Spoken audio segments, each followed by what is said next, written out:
Welcome to another video. I'm back with another top 10 recommendation. Be sure to subscribe for regular updates. And without further delay, let's get into the top 10. Number 10 comes with F-Class Destiny Hunter. F-Class Destiny Hunter is a manhwa set in a world where destiny determines a person's abilities. The protagonist, CEO Gan Grimm, has the worst destiny and is at the very bottom of the hierarchy. However, after being ambushed and losing all of his teammates, he gains the power of aggression and is sent back in time. Determined to change his fate, he decides to take control of his life and not leave it up to destiny. While the concept of destiny and time travel is not new, this work still does a pretty good job at executing it. The plot follows the typical Korean dungeon manhwa formula, with the protagonist gaining a sudden power-up and becoming a hero who risks his life for others. While I'd rather have a solo main character, the type that doesn't just risk his life for others for no reason, it's still something that I enjoy reading once in a while. Overall, F-Class Destiny Hunter will definitely appeal to those who enjoy the Korean dungeon manhwa genre. There's no official translation at the moment. In number 9 we have Revenge of the Iron-Blooded Sword Hound.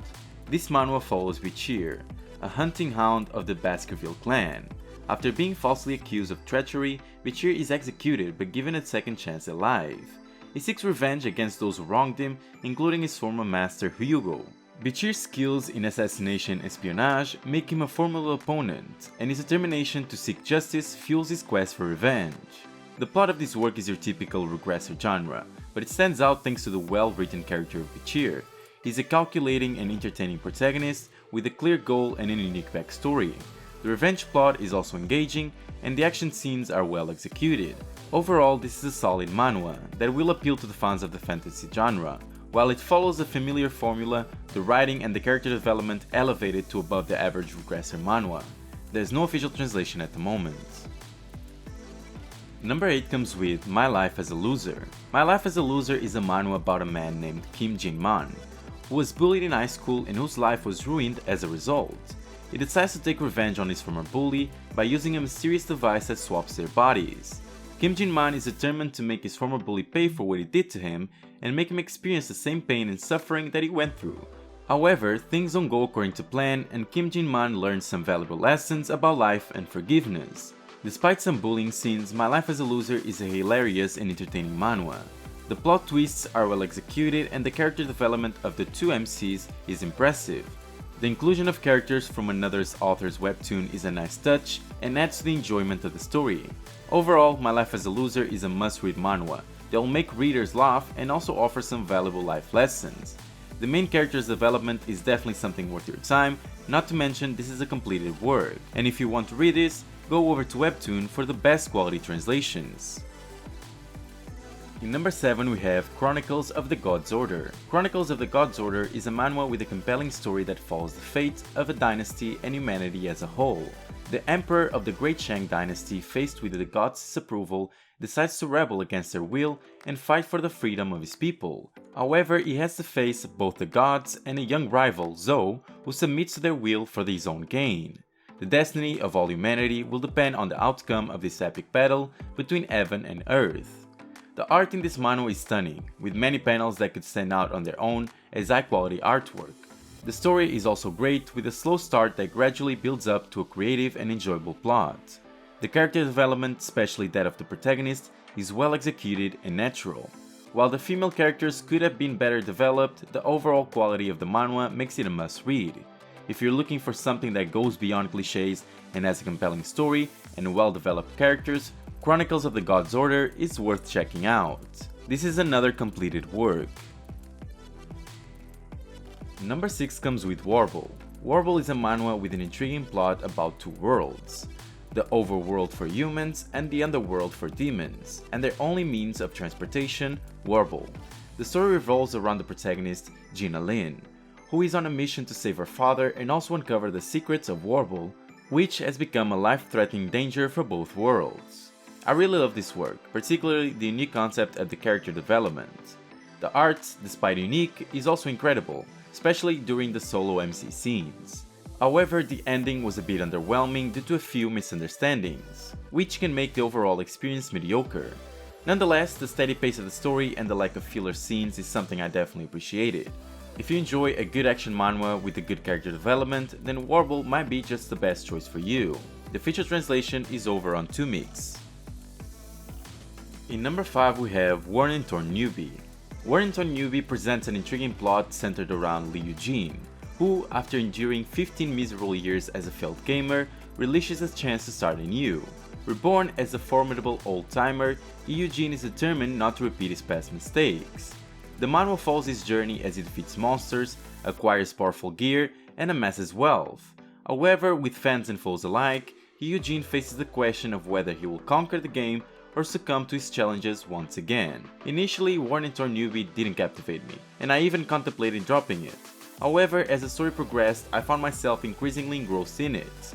The series exhibits a strange sense of humor, particularly in the fact that our protagonist frequently travels the game world half naked, which might be funny for a while but gets old fast. While Worn and Torn Newbie doesn't possess exceptional qualities, it remains an as entertaining read that improves over time, just like his main character. If you enjoy stories revolving around profit-driven gaming and the chaos caused by a mischievous protagonist, this series might be right up your alley, and you can read the official translation over at Tapas. However, if this isn't your preferred genre, you can safely pass on Worn and Torn Newbie. Number 4 comes with Terror Man. Terror Man presents an intriguing premises centered around Jungwoo, a young man with the unique ability to foresee misfortunes and disasters. Using his eyes of misfortune, he takes on the persona of a terrorist to prevent these tragic events and save lives. However, his heroic actions lead him to become feared and blamed by the very people he seeks to protect. As he delves deeper into his mission, Jungwoo realizes that the more he saves others, the more he finds himself trapped in a cycle of unhappiness and despair. The manhwa explores the struggle between happiness and the harsh reality of being a supposed terrorist, as Jungwoo navigates a world filled with conspiracy, identity issues, family problems, and dark secrets. The early chapters focus on the character development, displaying his transformation from a timid individual to someone who becomes stronger both physically and mentally. While the plot may seem slow in the beginning, it gradually gains momentum and offers a mix of action, suspense, and emotional depth. Around chapters 70 to 100, Terror Man truly hits his stride, delivering intense moments filled with gunfire, bloodshed, crimes against humanity, and intricate plot developments. It's during this phase that the series truly shines and leaves readers captivated. Overall, Terror Man may require some patience in the early chapters, but it rewards readers with a gripping narrative and tackles complex themes. In number 3 we have Volcanic Age. Volcanic Age offers a captivating plot that follows Ju Siu, a man who survives a war-torn era by mere luck. After living a life filled with regrets and doubts as an elder of the Waswan faction, he finds himself on his deathbed, waiting for his inevitable end. However, fate takes an unexpected turn and he's transported back in time, giving him a chance to rewrite his past. The manhwa showcases an overpowered protagonist in the Mirim martial arts genre, while also incorporating a well-crafted storyline. The character development is strong, allowing readers to witness Ju Siu's growth and transformation throughout the narrative. The world building is noteworthy, encompassing elements of cultivation, martial arts, and diverse martial art techniques. The inclusion of involved side characters and extensive world building sets Volcanic Age apart from similar titles, making it a compelling read. You could say that this is very similar to Nanomachine without, of course, the system. If you enjoy stories with an overpowered protagonist, well-developed side characters, and a world rich in martial arts lore, Volcanic Age is a perfect choice. It surpasses expectations in terms of storytelling and offers an immersive experience. There's no official translation at the moment. Number 2 comes with Alcide. Alcide introduces Ji Woo, a kind-hearted young man with lightning-quick reflexes, and Kaden, a secret agent trapped in the body of a fatal cat. Together, they utilize Ji Woo's superpowers and Kaden's intelligence to fight against the forces of evil. However, their success hinges on their ability to tolerate each other for long enough to accomplish their mission. The manhwa stands out with its brilliant storytelling that consistently improves with each chapter. The character-driven nature of the story allows readers to become invested in the characters, leading to an enhanced reading experience. The artist's skill shines through with impressive artwork that captures the characters' expressions exceptionally well, adding depth and emotion to the story. While the initial few chapters may not be as strong, the story shines in later chapters. In conclusion, Alcide is a brilliant series that excels in character development, art, and storytelling. Despite a somewhat slow start, the webtoon consistently improves and becomes an absolute joy to read. If you appreciate character-driven narratives with captivating artwork, Alcide is a must-read, so go over to Webtoon to give it a try. And in number 1 we have Red Storm. Red Storm presents a compelling story with an interesting plot. The manhwa initially begins in full color for the first season, but transitions to black and white, which may be a downside for some readers. However, this change in color does not detract from the overall quality of the story.